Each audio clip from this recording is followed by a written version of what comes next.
এই অন্তর্বর্তী সরকারের মেয়াদেই হাদি ভাইয়ের হত্যার বিচার সম্পূর্ণ করা হবে ইনশাআল্লাহ। সাক্ষীদের জবানবন্দি এবং উদ্ধারকৃত আলামত পর্যালোচনা ও সার্বিক বিবেচনায় মামলাটি তদন্তের শেষ পর্যায়ে রয়েছে। আগামী 10 দিনের মধ্যে জেসমিন 7ই জানুয়ারি 2026 এই মামলায় চার্জশিট দেওয়া সম্ভব হবে বলে আশা করছি। আমি সবাইকে এই বিষয়ে ধৈর্য ধারণ করার অনুরোধ করছি।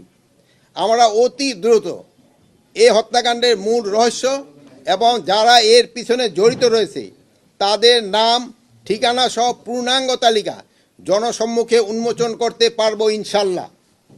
আপনারা জানেন ইতিমধ্যে মামলাটি দ্রুত বিচার ট্রাইব্যুনাল স্থানান্তর করার সিদ্ধান্ত নেওয়া হয়েছে। এই জঘন্য হত্যাকাণ্ডের ঘটনায় দ্রুততার সাথে ন্যায় বিচার নিশ্চিতে আমাদের সর্বোচ্চ প্রচেষ্টা অব্যাহত রহিয়াছে। এ কাজে ব্যাঘাত ঘটাতে ফ্যাসিস্ট দোসর, দুষ্কৃতিকারী ও সন্ত্রাসীরা অনবরত তৎপরতা চালিয়ে যাচ্ছেন। হার্টের যত্নে বিশ্বসেরা ক্যানোলা তেল এখন বাংলাদেশে।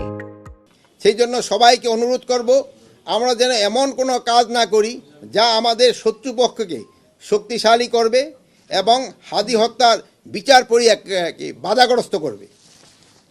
আমি আপনাদের আশ্বস্ত করতে চাই, বর্তমান অন্তর্বর্তী সরকার, এই অন্তর্বর্তী সরকারের মেয়াদেই হাদি ভাইয়ের হত্যার বিচার সম্পূর্ণ করা হবে ইনশাআল্লাহ।